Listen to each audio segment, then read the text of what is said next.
Good afternoon all of you. आज हमारा दूसरा दिन है। ठीक है, कल का क्लास कैसा लगा आप लोग को? ठीक है, आगे आते हैं। देखिएगा, कल के क्लास में हमने पढ़ा था। कल के क्लास में हमने आप लोग को बताया था कि जियोग्राफी का जो मेन ऑब्जेक्टिव है वो क्या है। कोई बताएगा कमेंट करके? इन्वायरमेंट और ह्यूमन के बीच का इंटर रिलेशनशिप का स्टडी करना, यह जियोग्राफी का क्या है, मेन थीम है या ऑब्जेक्टिव है। ठीक। अब तो सवाल आता है ना कि जब हम शुरुआत कर रहे हैं ज्योग्राफी पढ़ने की, तो पहले अर्थ को जान ले, तब हम इनके इंटर रिलेशनशिप के बारे में जानेंगे कि अर्थ क्या चीज़ है। ठीक है। तो आज हमारी जो पूरी बात होने वाली है वह अर्थ को लेके होने वाली है। और इस अर्थ में भी इसकी उत्पत्ति से लेके हम शुरुआत करेंगे कि इसका ओरिजिन कैसे हुआ अर्थ का। यहाँ पे हाइड्रोस्फीयर, लिथोस्फीयर, जो भी एटमॉस्फेयर बना वह कैसे बना, यह हमारे लिए इंपॉर्टेंस हो जाएगा फिर। ठीक। तो अब इसको जानने के लिए कि अर्थ की ओरिजिन कैसे हुई, हमें यूनिवर्स की ओरिजिन को जानना पड़ेगा। क्योंकि अभी जो प्रेजेंट में सबसे मान्य सिद्धांत या थ्योरी है वह है बिग बैंग थ्योरी। ठीक। और वह यूनिवर्स के ओरिजिन को लेते हुए हमारे अर्थ के ओरिजिन को बताती है कि कैसे हुआ। ठीक है। तो आप लोग कॉमन कॉन्सेप्ट में यह समझ लीजिएगा कि यूनिवर्स की ओरिजिन को अगर हम पढ़ रहे हैं तो वह इनडायरेक्टली क्या है, अर्थ के ओरिजिन को भी बताएगा, क्योंकि सेम प्रोसेस हुआ है। क्योंकि यूनिवर्स एक बड़ा टर्म है, अर्थ उसमें एक छोटा सा पार्ट है। अगर यह यूनिवर्स है पूरा, तो अर्थ यहाँ पे है। ठीक है, एकदम छोटा सा पार्ट है। तो जब हम यूनिवर्स की उत्पत्ति के इसके प्रोसेस को जानेंगे तो उसी में हम अर्थ को भी पढ़ने की कोशिश करेंगे और मतलब हो जाएगा अपने आप। ठीक है। अब आते हैं आज की क्लास में क्या पढ़ने वाले हैं। तो origin of universe, solar system. ठीक। Structure of universe and solar system की स्ट्रक्चर क्या है, origin of earth, geological time scale, ये सब चीज़ें अभी आगे हमारी चलेंगी, चाहे आजकल परसों जब तक चले। ठीक। आते हैं। ओके, देखिए, अब जब हम अर्थ की ओरिजिन की बात करते हैं तो उसमें बहुत सारे विद्वान आए पहले।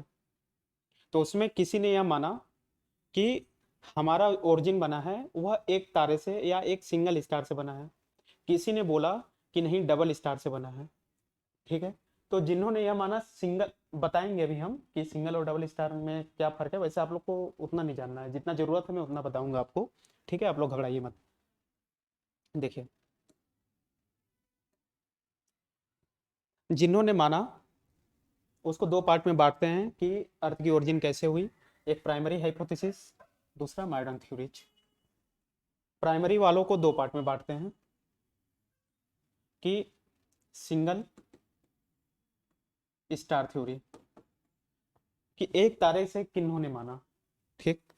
तो इसी को बोलते हैं मोनोस्टिक्स या पेरेंटियल हाइपोथेसिस। इसमें सबसे पहले जो अपना एफर्ट दिया था उन्होंने बफन ने दिया था। फिर दूसरा जो एफर्ट दिया था गैसियस हाइपोथेसिस के नाम से कांट ने दिया था। और लाप्लास ने फिर इन्हीं कांट में क्या किया था, अमेंडमेंट किया था और नेबुलर हाइपोथेसिस दिया था। बफन, कांट और लाप्लास, ये तीनों लोग क्या मानते हैं कि जो अर्थ बना है वह सिंगल स्टार से फॉर्म हुआ है। ठीक। अब सिंगल स्टार से फॉर्म होने का मतलब क्या है यहाँ पे। तो इन लोगों ने एक तरह से माना कि पहले पृथ्वी जो मान लीजिए कि 4.5 करोड़ साल पुरानी है। ठीक है। तो सॉरी, अरब। ठीक। तो उन्होंने ये माना कि यह जो पहले एक नेबुला बनता था। नेबुला क्या है कि डस्ट का, उसमें एनर्जी पार्टिकल है, बहुत सारी चीजें हैं जो एक रोटेट कर रही हैं सर्कुलर सर्कुलर वे में, इलेप्टिकल पार्ट में। ऐसे देखिएगा, जैसे कि ये है ना। तो यह पूरा पहले ये वाला, इसको देखिएगा, यह है नेबुला। ठीक। अब इसमें ऐसे ऐसे करके ये पूरा रोटेट कर रहा है, रोटेट कर रहा है ऐसे।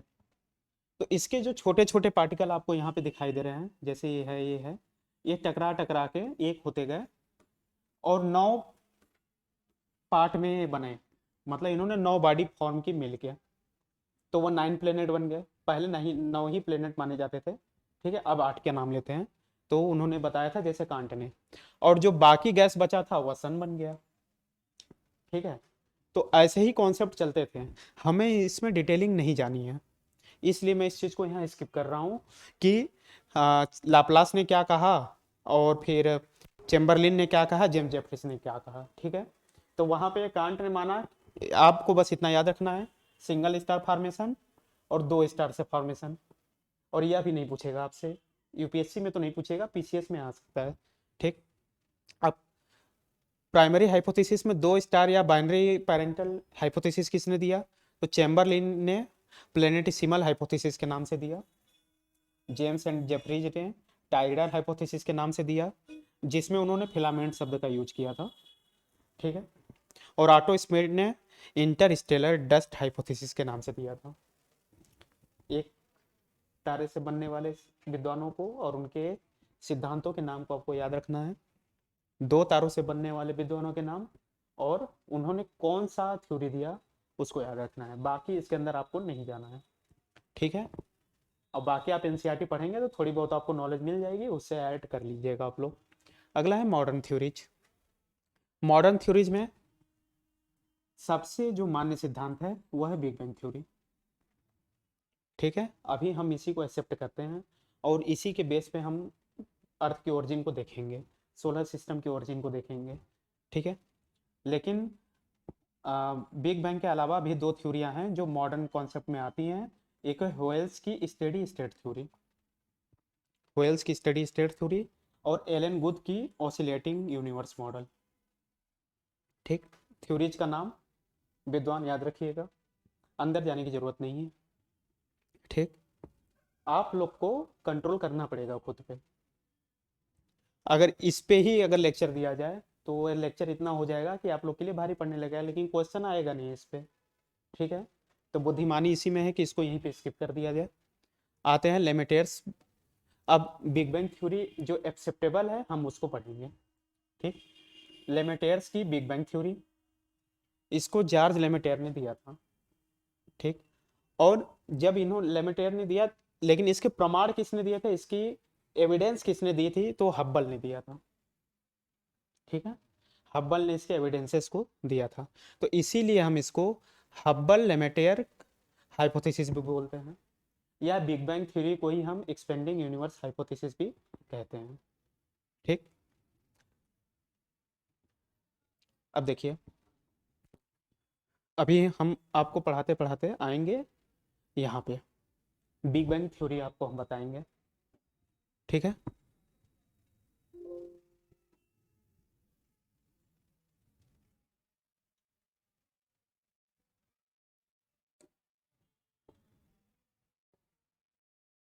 देखिए, हम आपको बिग बैंग थ्योरी बताएंगे, तो उस बिग बैंग थ्योरी से पहले आपको क्या जानना पड़ेगा, कुछ शब्द इसमें आएंगे, छोटे छोटे टर्म आएंगे, उन टर्म को पहले हम समझते हैं, फिर हम पढ़ेंगे कि बिग बैंग थ्योरी क्या है, ठीक।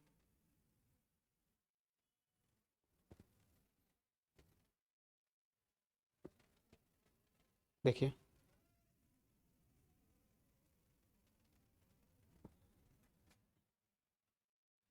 कीवर्ड्स,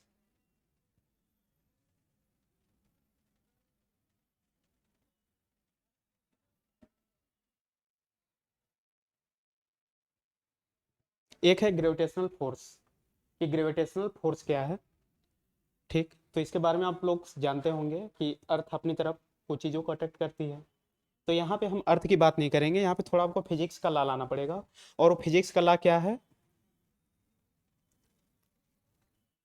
वो फिजिक्स का ला होगा,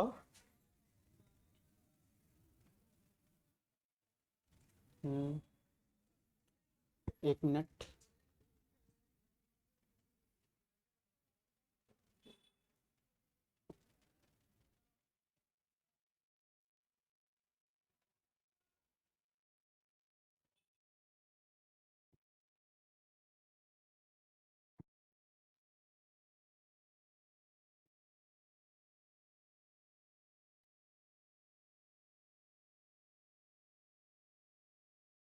हम्म,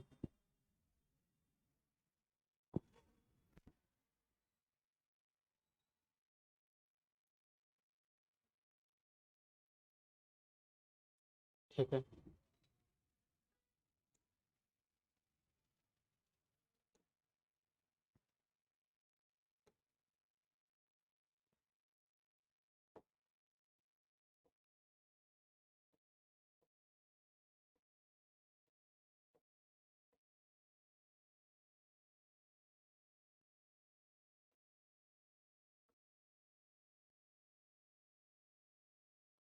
ठीक। आइए, ग्रेविटेशनल फोर्स। आप ये समझिए कि फिजिक्स में क्या चलता है लॉ, कि अगर एक ये बॉडी ए है और बी बॉडी है, तो एक दूसरे को अट्रैक्ट करती हैं, और इनके बीच एक अट्रैक्शन फोर्स लगता है। ठीक, इसी अट्रैक्शन फोर्स को हम क्या बोलेंगे, कि यह ग्रेविटेशनल फोर्स लगता है।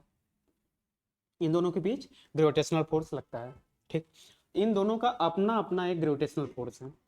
लेकिन अगर मान लीजिए कि यह ए जो है बराबर ना होकर इसके इतना बड़ा रहे, तो यह बी, इसका जो एक अट्रैक्शन फोर्स है, मतलब ग्रेविटेशनल फोर्स है, इस बी को अपने अंदर कोलाइड कर लेगा। ठीक है, यह बी खींच के उसकी तरफ चला जाएगा। तो आपको बस एक लाइन यहीं पे जाननी है कि ग्रेविटेशनल फोर्स में जिसका ग्रेविटेशनल फोर्स ज़्यादा होता है, वह छोटे वाले पिंड को या बॉडी को अपने अंदर खींच लेता है। ठीक है, इसको आप लोग को यहाँ पे इतना ही जानना है। ठीक, देखिए, यह क्या है, एक बड़ी बॉडी है, ये आके इसमें मिल जाएगी। अगला है कोलिजन। अब कोलिजन में क्या होता है, कि sudden forceful coming together in direct contact two bodies public dust particle etcetera. मतलब कोई भी डस्ट पार्टिकल हो, कोई भी बॉडीज हो जिसका थोड़ा बहुत भी मास होगा, सडन आके इसमें क्या हो, टकरा जाए। ठीक है, पहले देखिए दोनों अलग अलग था, लेकिन आके इसमें मिल गया, तो इसने क्या किया, कोलिजन कर लिया इससे। और इसी तरह ये कोलिजन हो गया। अब इसी पे मान लीजिए एक और आके, यह जो गुलाबी वाला पार्ट है, एक और आके इस पे लगे। ठीक, तो यह क्या करेगा, खुद को एक्रिएट करेगा। एक्रिएट मतलब क्या होता है, बढ़ना। ठीक है, accretion, the growth in mass of any celestial object due to its gravitational attraction. ठीक, आपको इसके टेक्निकल टर्म पे नहीं जाना है, लेकिन लेमन टर्म में आपको इतना समझना है। यहाँ पे टेक्निकल टर्म में परिभाषाएं, डेफिनेशंस लिखा है। ठीक, जो आपको वर्ड्स देंगे, लेकिन लेमन टर्म में क्या समझना है आपको, कि जिसका ग्रेविटी ज़्यादा होगा वह छोटे पिंड, छोटे बॉडी को अपने अंदर अट्रैक्ट कर लेगा। कोलिजन में क्या होता है, कोई एक छोटा बॉडी आके बड़े वाले से टकराता है। ठीक, और ऐसी इवेंट बार बार हो, बार बार हो, तो यह जो नीला वाला ऑब्जेक्ट है, गुलाबी वाले से घिरते घिरते अपना आकार बढ़ाता जाएगा, अपना शेप बढ़ाता जाएगा। उसको हम एक्रिएशन बोलते हैं। लेमन टर्म में आपको ऐसे समझना है। टेक्निकल टर्म में बता देता हूँ, लेकिन इसको सरदर्द नहीं बनाना है अपना। ठीक है, टेक्निकल टर्म में क्या देखना है, कि जब एक्रिएशन हो रहा है तो मास में ग्रोथ हो रहा है। ठीक है, मास में क्या हो रहा है, ग्रोथ हो रहा है। कोलिजन में क्या हो रहा है, कि फोर्सफुली सडन टक्कर हो रही है। ठीक है, और बॉडी जो डस्ट की जो भी हो। आते हैं अगला,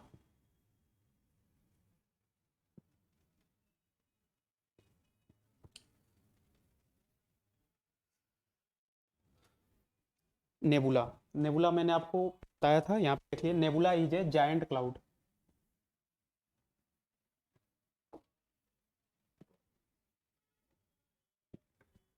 नेबुला इज ए,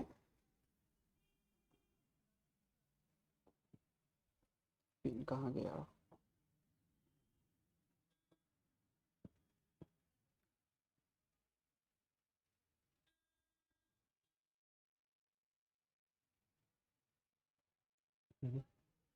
ठीक, देखिएगा, नेबुला क्या है, एक जायंट क्लाउड है डस्ट और गैस का, स्पेस है।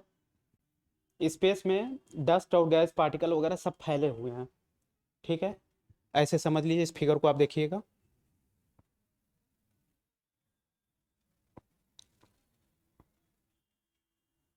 देखिए, ये क्या है, नेबुला है। ये क्या है, बस फैले हुए हैं पार्टिकल में, डस्ट पार्टिकल है, एनर्जी पार्टिकल है, आप इसमें कुछ भी डाल दीजिए, कोई भी मैटर हो, गैस है, सब कुछ इसमें शामिल है जो यूनिवर्स में फैला हुआ है हर जगह। ठीक, तो उसको हम बोलते हैं नेबुला। डिस्क क्या बोलते हैं?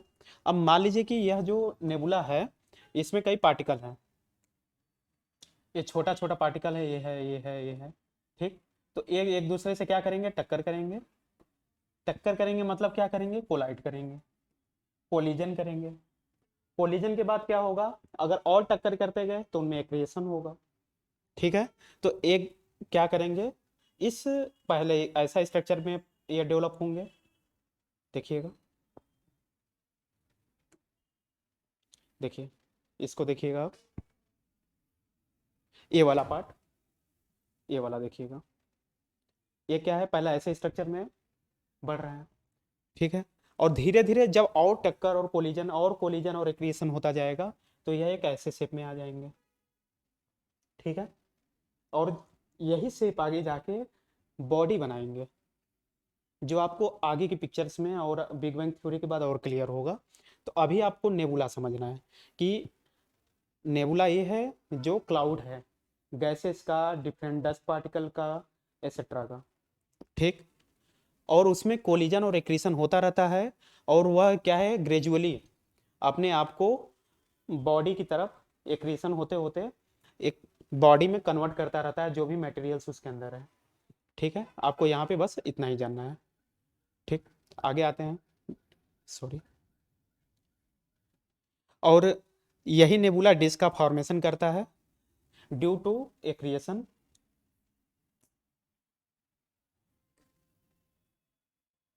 देखिए,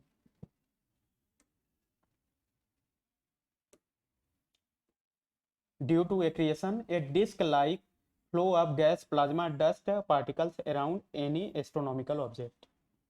ठीक है, गोल गोल ऐसे ऐसे घूम रहा है, ऐसे ऐसे। ठीक है, इसको समझिए, ये क्या है, ऐसे ऐसे रोटेट कर रहा है।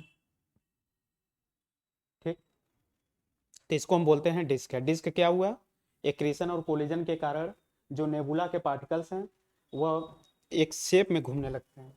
अब यहीं पे इस चीज को आप ऐसे समझ लीजिए कि यहाँ पे घूमना क्यों शुरू हुआ। तो फिजिक्स का एक रूल लगता है यहाँ पे, एंगुलर मोमेंटम और ग्रेविटेशन। दो वर्ड्स आप याद रखिएगा, आपको यहाँ पे पीपीटी में नहीं मिलेगा कहीं। एक ग्रेविटेशन, ग्रेविटेशन और एंगुलर मोमेंटम,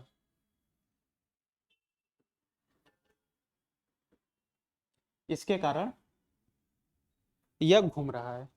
ठीक है, अब वह कैसे काम कर रहा है यह साइंस का विषय है, यहाँ पे आपको ज्योग्राफी में नहीं पढ़ना है, बस आप कारण याद रखिएगा। ठीक, आगे चलते हैं। एक कीवर्ड्स है कि फंडामेंटल पार्टिकल्स। फंड अपने 6, 7, 8 आप जो भी हैं पढ़ रहे होंगे उसमें। तो हमारा मान लीजिए कि एक कोई मान लीजिए पदार्थ है, मैटर, मान लीजिए पेन है मेरे हाथ में, तो यह पेन क्या है, कई एलिमेंट्स के मिलकर बना है। ठीक, यह एक मैटर है, पेन कई मैटर से मिलकर बना है, इसमें अंदर कई सारे कंपोजिशन होंगे। लेकिन मैटर से पहले भी क्या, मैटर बनाने के लिए क्या यूज हुआ होगा, तो डिफरेंस एलिमेंट हुए होंगे यूज, जैसे हाइड्रोजन, हीलियम, नाइट्रोजन, ऑक्सीजन, तो आयरन, निकिल, कुछ होगा इसमें। ठीक, लेकिन वो कैसे बने हैं, तो वो बने हैं इलेक्ट्रॉन, प्रोटॉन, न्यूट्रॉन से। ठीक, तो इन्हें हम बोलते हैं fundamental particle. Electron, proton, neutron को हम बोलते हैं फंडामेंटल पार्टिकल। और जब ये फंडामेंटल पार्टिकल मिलते हैं तो एटम्स का फॉर्मेशन करते हैं, और यह एटम्स एलिमेंट्स बनाते हैं और उन्हीं से मैटर बनता है।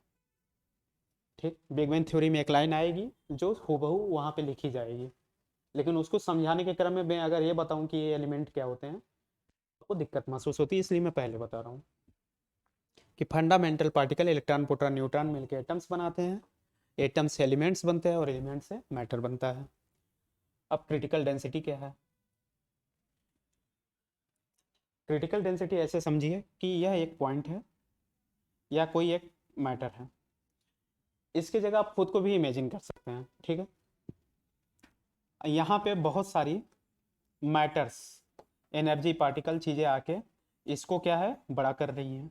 तो यह जो सेंटर पॉइंट है, यह जो सेंटर पॉइंट है, इस पे क्या है, बहुत सारे प्रेशर लगेगा, टेम्परेचर बढ़ेगा, ग्रेविटी होगी, मतलब डेंसिटी भी बढ़ती जाएगी इसकी, इसकी डेंसिटी क्या होगी, बढ़ती जाएगी।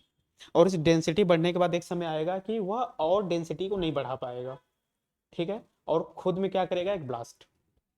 तो इसके सारे मैटर इन्फिनिटी तक के लिए, मतलब दूर तक के लिए जाने लगेंगे। तो बिग बैंग में क्या मतलब है इसका, the particle maximum density after which the universe star expanding for infinity, जिसमें यूनिवर्स जो है अब यहाँ पे जब तक है, मान लीजिए कि चीजें आ रही हैं यहाँ पे, तब तक तो ठीक है, जब तक सहन कर रहा है तब तक ठीक। लेकिन एक ऐसा पॉइंट आया जिसके बाद वो खुद को रोक नहीं पाएगा और ब्लास्ट करेगा, और जब वो ब्लास्ट करेगा तो वह इंफिनिटी तक अपना एक्सपेंशन करेगा। ठीक, इसका कंटेक्स्ट बिग बैंग से है, आगे इस बात को आप समझ जाएंगे कि मैं ऐसे क्यों बोल रहा हूँ। लेकिन आपको एक वर्ड याद रखना है कि इंफिनिटी तक एक्सपेंड करेगा, वह प्रेशर को और डेंसिटी को और नहीं झेल पा रहा है, इसलिए ब्लास्ट कर रहा है। यहाँ पे दो लाइन आपको याद रखनी है, ठीक है। अब आते हैं आगे, यह है हमारा बिग बैंग थ्योरी।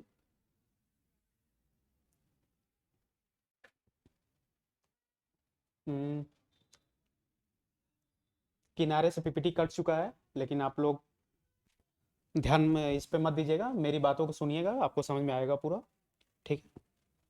इसको मैं ऐसे ही कर देता हूँ, देखिएगा।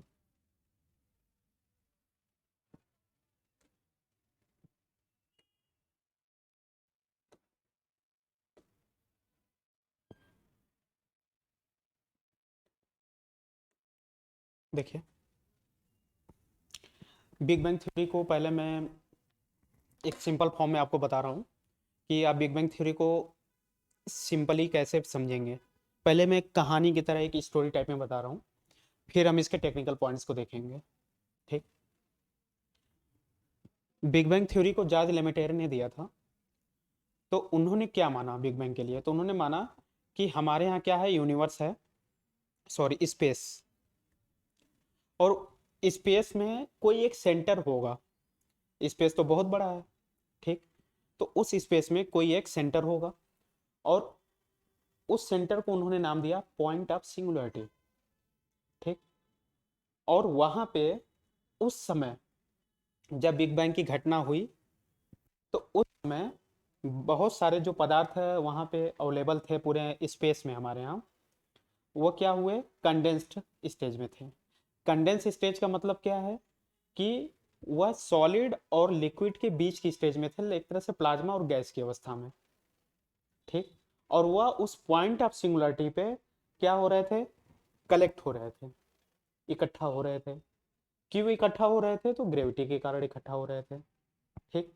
इस लाइन को फिर से समझिएगा दोबारा, कि जॉर्ज लेमेटेयर ने कहा कि अंतरिक्ष में कोई एक सेंटर था जिसे पॉइंट ऑफ सिंगुलरिटी हम कहेंगे।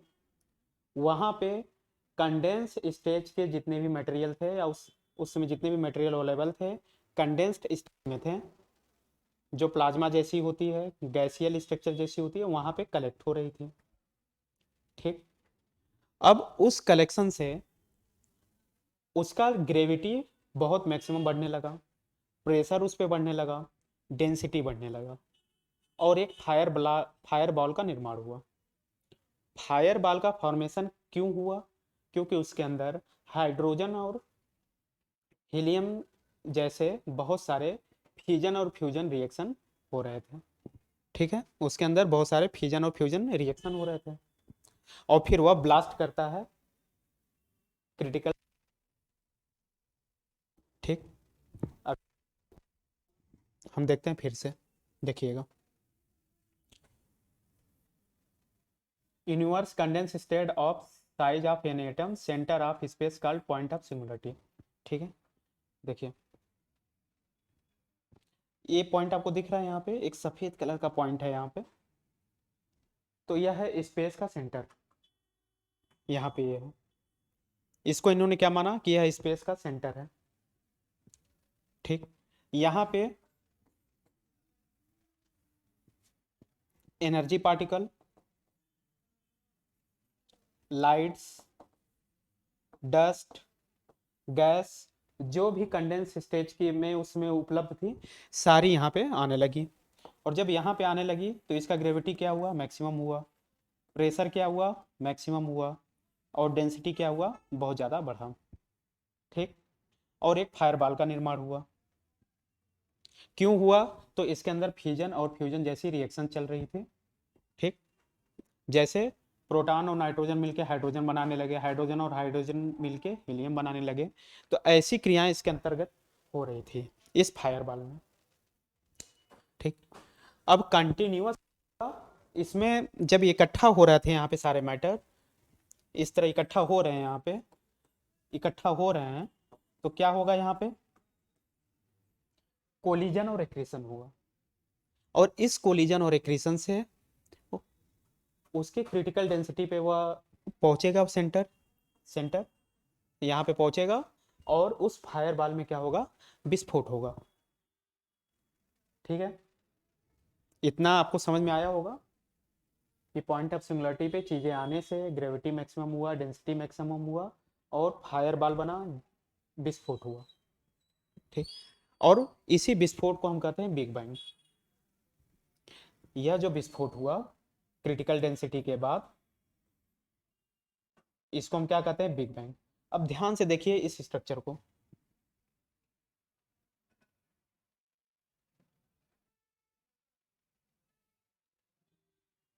इसे देखिए ध्यान से, ये कैसे फैल रहा है। ठीक है, आप देख रहे हैं कि यह फायरबॉल था हमारा, ये फायरबॉल है। ठीक। यह जब फैला तो ऐसे विस्फोट हुआ एक। ठीक। अब यह जो विस्फोट हुआ, इसमें से केवल 1% मैटर निकला, इसमें से केवल 1% मैटर निकला, और बाकी समझ लीजिए कि 99% उसी फायरबॉल में ही है। ठीक है, और बहुत बड़ा एक्सपेंशन हुआ, ह्यूज एक्सपेंशन हुआ। उसके बाद ये मासलेस रूप में क्या हुआ, बढ़ने लगा। ठीक, देखिएगा मासलेस, पहले जब एक्सपेंशन हुआ तो वह ऐसे बढ़ रहा। अब फिर देखिए कोलिजन और एक्रिएशन हर एक स्टेज पे हो रहा है। यह बिग बैंग में या कहीं भी हमेशा बंद नहीं हो रही है। तो यह एक मासलेस रूप में बढ़ने लगी, सॉरी स्ट्रक्चरलेस। इसका कोई स्ट्रक्चर दिख रहा है आपको, इसके अंदर जो आसमानी और पिंक कलर की चीजें दिख रही हैं, इसमें कोई स्ट्रक्चर नहीं है, बस ऐसा लग रहा है धुआं धुआं है सब। ठीक है, इसमें और वैसा कुछ है नहीं, और एक पॉइंट है जहां बिग बैंग हुई है।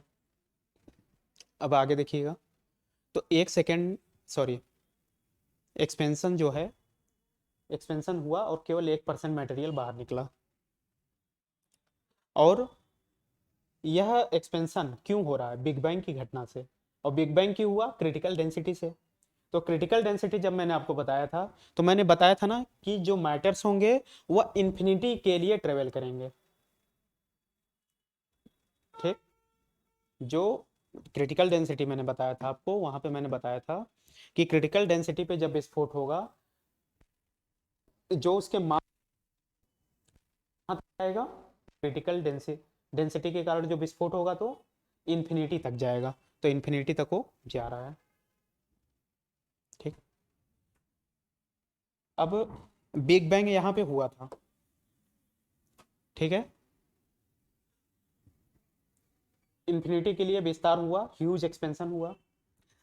अब इसी बिग बैंग के 1 सेकेंड के अंदर, इसी बिग बैंग के 1 सेकेंड के अंदर क्या बनता है, तो पहला हमारा फंडामेंटल पार्टिकल बनता है। मतलब जैसे इलेक्ट्रॉन प्रोटॉन न्यूट्रॉन हुआ, वह बनने शुरू हो जाते हैं। ठीक है, और उसके बाद क्या हुआ, एक एटम बनता है। 3 minute of explosion, 3 formation of first atom. ठीक, फिर आगे के 3 मिनट में हमारा पहला एटम बन जाता है। और बाद में जाते जाते 4500 डिग्री केल्विन तक ये ठंडा होता है हमारा अर्थ, और सॉरी यूनिवर्स, उसके मैटर्स ठंडे होते हैं और आज की स्ट्रक्चर्स बनती हैं।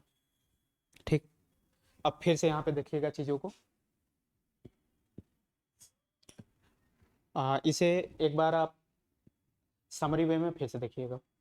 एक पॉइंट ऑफ सिंगुलरिटी था, यहाँ पे कंडेंस स्टेज की सारी मैटर्स, क्योंकि उसमें सारी चीज़ें कंडेंस ही थी, यहाँ पे आके क्या होने लगी, कोलाइड होने लगी।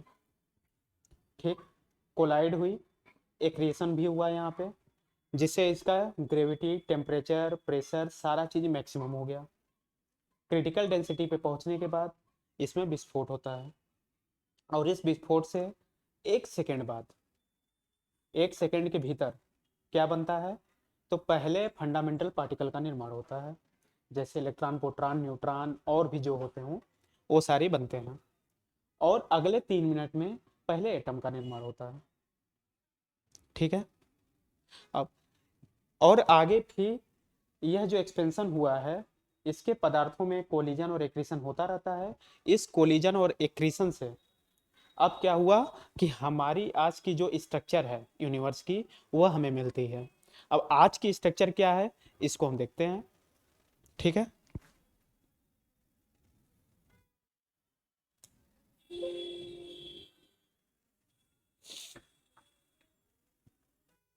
मैंने आपको यही चीज बताई है अभी कि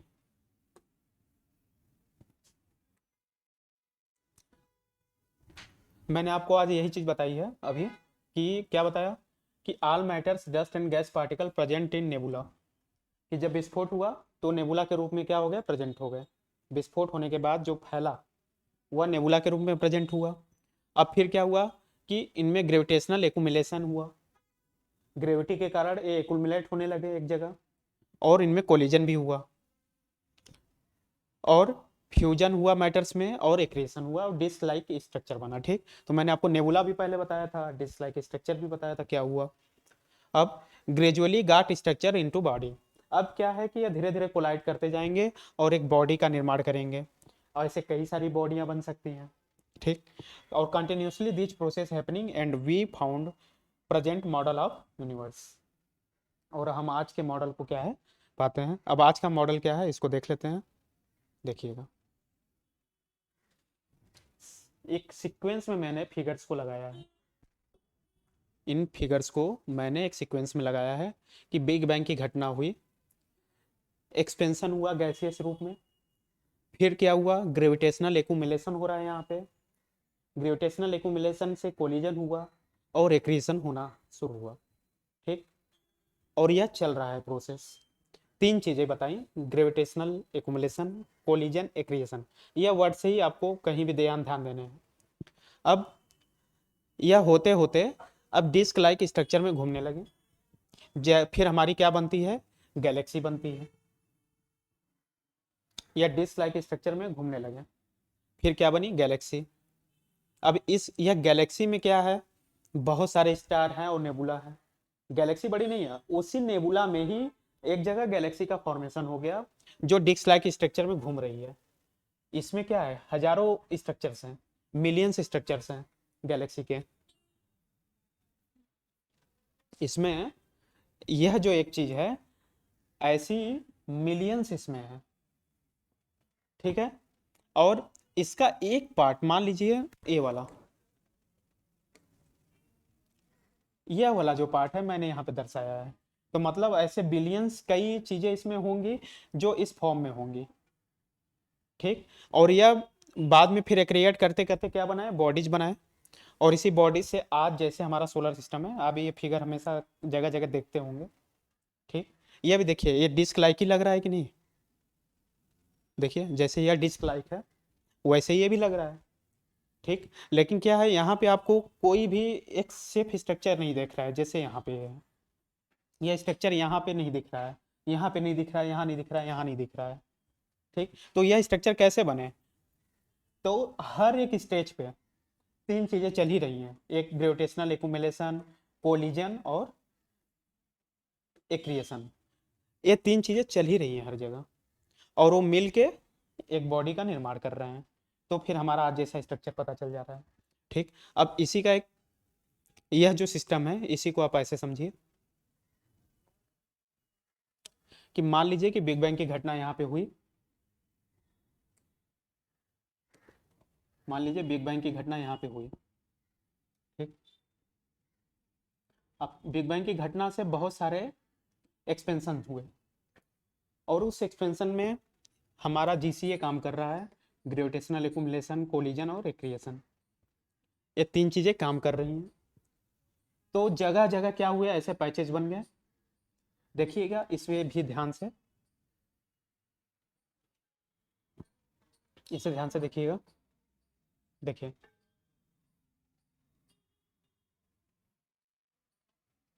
इसमें क्या है, कई सारी स्ट्रक्चर्स हैं ना, इस हर एक पैच में भी कई छोटे छोटे स्ट्रक्चर्स हैं, मतलब नेबुला है उसमें। ठीक। अब उसके एक पार्ट को जब हम लेते हैं तो एक लोकल सुपर क्लस्टर को हमने उठाया, और उस क्लस्टर में हमने एक पार्ट को लिया तो क्या बोला, गैलेक्सी बोला। ठीक। और उसी गैलेक्सी में एक पार्ट है हमारा मिल्की वे गैलेक्सी, और उस एक मिल्की वे गैलेक्सी में हमारा है सोलर सिस्टम, और उस सोलर सिस्टम में है कौन, हमारा अर्थ। ठीक। या वर्टिकल हॉरिजेंटल है फिगर, और ये ऐसे आपको समझने के लिए बनाया गया है, तो इस पर ध्यान नहीं देना आपको। आइए इधर, after big bang gradually all this. मैंने जो लास्ट लाइन आपको बिग बैंग में बताया था कि हमारे यूनिवर्स में स्ट्रक्चर्स फॉर्म होते हैं। ठीक। स्ट्रक्चर्स फॉर्म होते हैं, तो वह स्ट्रक्चर कौन से हैं, पहले यूनिवर्स बनता है, फिर नेबुला, गैलेक्सी, इसी नेबुला में ही हमारी गैलेक्सी होगी, और इसी नेबुला में ही हमारे स्टार्स बनते हैं। इसको हम अभी आगे देखेंगे। फिर प्लैनेट्स और सैटेलाइट, ये हमारा एक क्रम बनता है उनके फॉर्मेशन का। ठीक। और यह जो फिगर है, कि आपको एक लाइन में बताना भूल गया था, आप इसे ऐसे समझ लीजिए कि जब भी हम स्पेस को पढ़ते हैं, जब भी हम अंतरिक्ष की बात करते हैं, तो टाइम के अकॉर्डिंग करते हैं। ठीक है, टाइम के अकॉर्डिंग, कि बिग बैंग की घटना आ, कितना 14 करोड़ साल, अरे 14 अरब साल पहले हुई थी। देखिए बिग बैंग की घटना कहाँ गया, 14 बिलियन ईयर एगो हुई थी। ठीक है। और 3 लाख बिलियन ईयर एगो में क्या हुआ था, हमारे एटॉमिक मैटर्स बने थे, और आल स्ट्रक्चर्स बने थे, जितने भी मैटर्स बने थे और स्ट्रक्चर्स बने थे।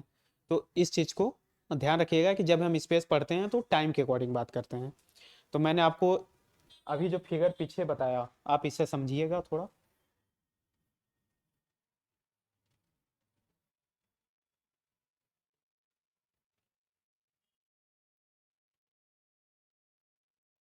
हम्म, देखिए यहाँ पे बिग बैंग की घटना हुई, थोड़े टाइम हम आगे गए।